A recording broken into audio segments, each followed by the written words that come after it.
Which states consume the most sugar?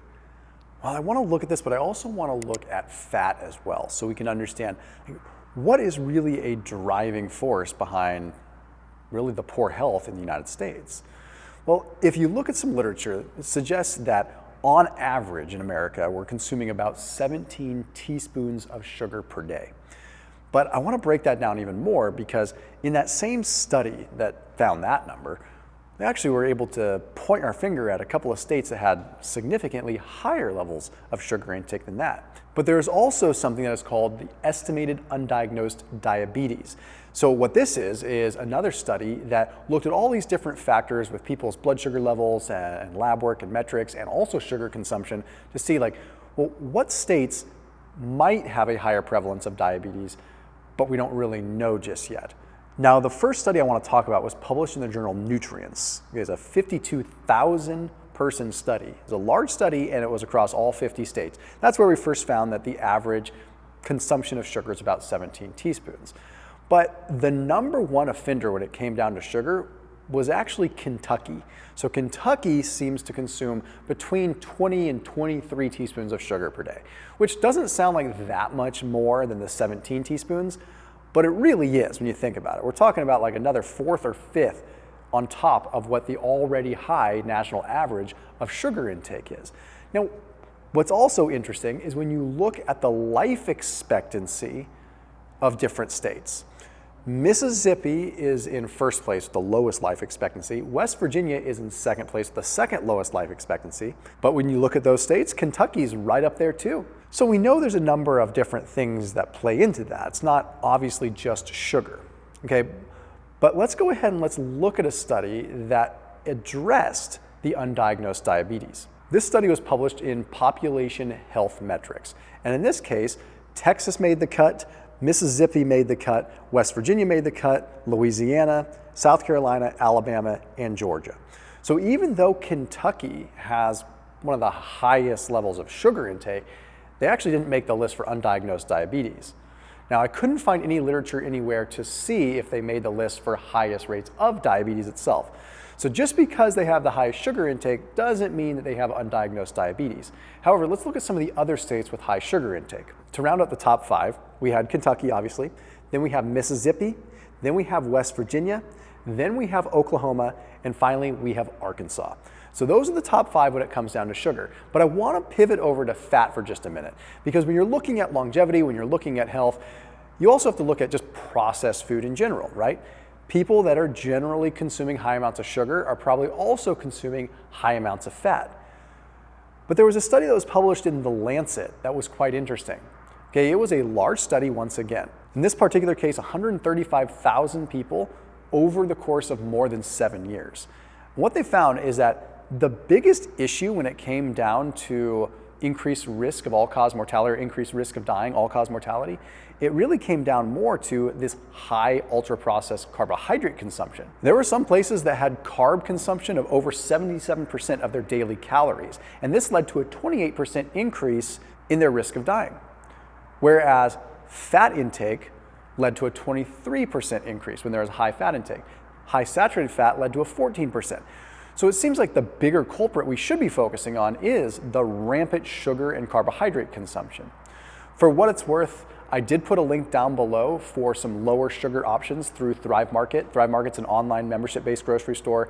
You can skip through this if you want to. You absolutely can skip through it anytime. They're a sponsor on this channel, but I figured it's relevant because if you're trying to find processed foods that are a little bit cheaper, a little bit healthier, that you could actually have in your pantry, when I say processed, I mean air-dried chips or air-dried beet chips or beef jerky. It's still processed.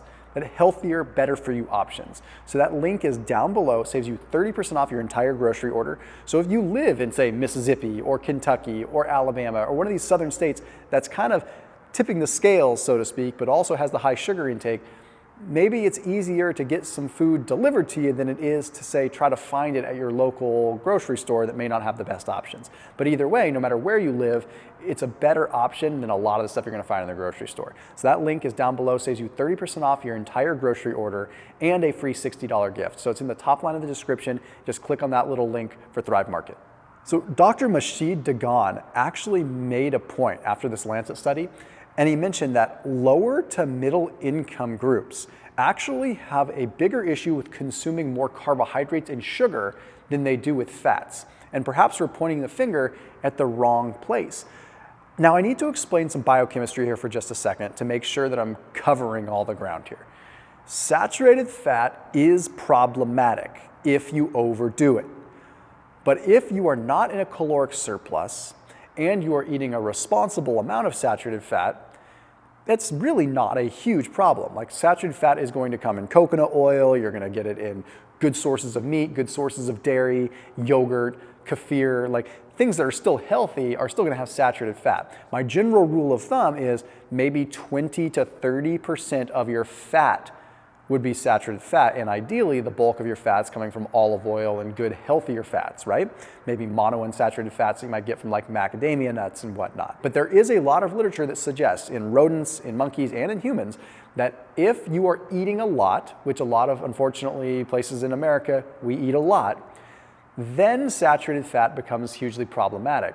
If you want to induce insulin resistance or induce fatty liver, most of the studies use saturated fat to do that.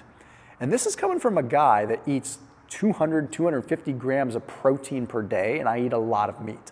So I am not taking any weird stance here. I'm not getting weird on you. I'm being real. That if you look at the actual literature, saturated fat is what they quote unquote overfeed to induce visceral fat, fatty liver, insulin resistance. Okay? It has a lot to do with insulin receptors. So my point is, when you stack these two together, like you do in a lot of these southern states, high sugar intake and also pretty high saturated fat intake, the sugar ends up just becoming an even worse catalyst because you've got saturated fat that has made you more insulin resistant, and then you're adding sugar into a body that is insulin resistant. And let me name off a couple of things that are gonna happen.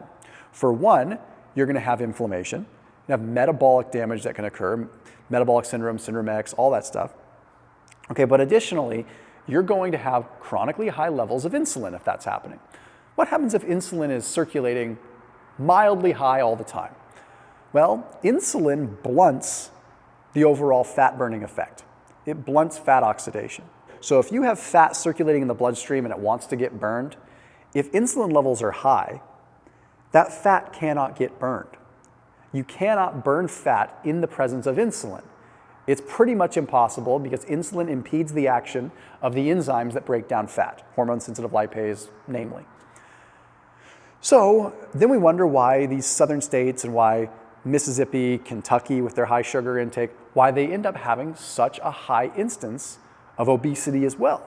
Not to mention lower life expectancy, because Mississippi takes the cake for the lowest life expectancy, and then West Virginia is close behind that one, and then again, we got these other states that are in the mix, Kentucky as well. So what can you do to kind of pivot this? The biggest, lowest hanging fruit that you can do is prioritizing your protein. Seriously. Because what has happened is we've had such a weird twist of pointing the finger at the wrong thing that a lot of times, in an effort to be healthier, people are reducing their protein intake, when in reality, protein is probably one of the best metabolic things that you could consume. And no matter where you are in the United States, whether you're in the South or in California or wherever you are, like the South, you're gonna love your protein. So if you lean into that more and possibly reduce the refined starches, based upon that Lancet study, you're probably in a better situation metabolically. So it's not all just about how much sugar we consume.